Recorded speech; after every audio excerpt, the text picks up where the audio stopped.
Assalamualaikum warahmatullahi wabarakatuh. Perkenalkan, nama saya Sepka Pramudita Irwanda dengan NPM 2321030182. Saya salah satu mahasiswi Universitas Islam Negeri Raden Intan Lampung dari Prodi Hukum Ekonomi Syariah, Fakultas Syariah. Video ini dibuat untuk memenuhi salah satu tugas UTS mata kuliah Fikih Siasa dengan dosen pengampu Bapak Muhammad Irfan, SHI MSy.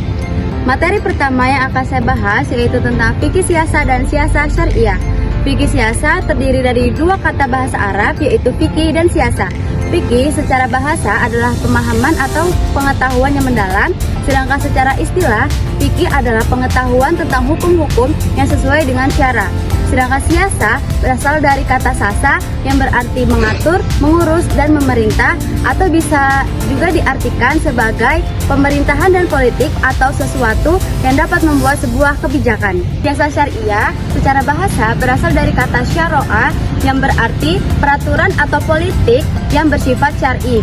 Dalilnya yaitu terdapat pada Quran surah Al-Hujurat ayat 9 yang berbunyi Bismillahirrahmanirrahim bainahuma bil adli wa aqsitu innallaha yuhibbul muqsitin, yang artinya dan berlakulah adil, sungguh Allah mencintai orang-orang yang berlaku adil. Analisanya adalah fikih siasa menyediakan pedoman menyeluruh tentang bagaimana negara Islam seharusnya beroperasi. Contoh di Indonesia adalah pengadilan agama. Pengadilan agama di Indonesia menangani kasus-kasus yang terkait dengan hukum keluarga, warisan, dan pernikahan sesuai dengan prinsip-prinsip syariah. Materi yang kedua adalah sumber dan pendekatan dalam kajian fikih siasa.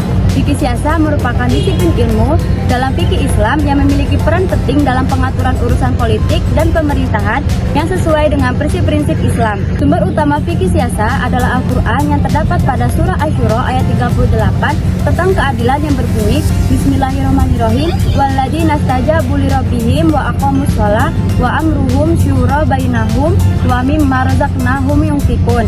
Sumber kedua adalah hadis yang menjadi landasan normatif bagi seluruh aspek kehidupan umat Islam termasuk politik. Sumber ketiga adalah ijma atau kesepakatan ulama. Pendekatan yang dapat digunakan dalam kajian fikih siasa dapat bersifat tekstual dan kontekstual. Contohnya adalah Undang-Undang Perbankan Syariah dan Undang-Undang Zakat dan Wakaf. Materi yang ketiga adalah ketatanegaraan dalam sejarah Islam.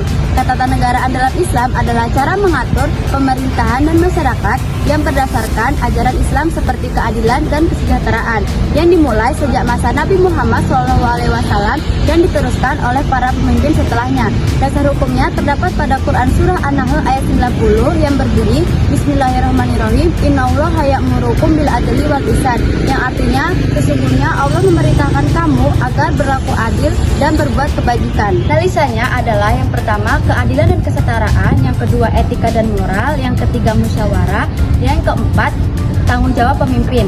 Contoh di Indonesia adalah nilai Pancasila, yaitu etika menghargai keberagaman dan kemanusiaan.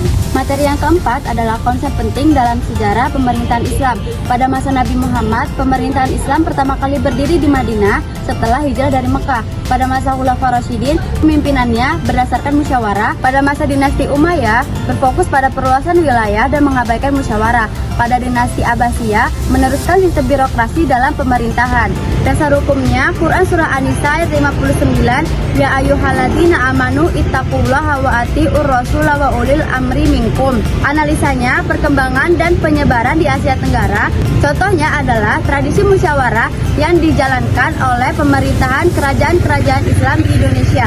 Materi yang kelima adalah siasa dusturiyah. Siasa dusturiyah adalah yang membahas masalah perundang-undangan negara dan berkaitan dengan konstitusi. Dasar hukumnya terdapat pada hadis riwayat Muslim dan Bukhari, setiap kamu adalah pemimpin dan kamu akan dimintai pertanggungjawaban atas kepemimpinannya.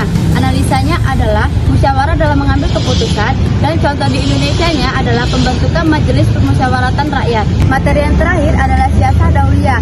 Siasa dauliyah adalah konsep dalam politik Islam yang berkaitan dengan hubungan internasional. Dasar hukumnya terdapat pada Quran surah Al-Anfal ayat 61. Analisanya adalah prinsip perdamaian, dan contoh di Indonesia adalah dukungan bagi kemerdekaan Palestina. Sekian penyampaian materi dari saya. Bila ada salah kata saya mohon maaf. Wassalamualaikum warahmatullahi wabarakatuh.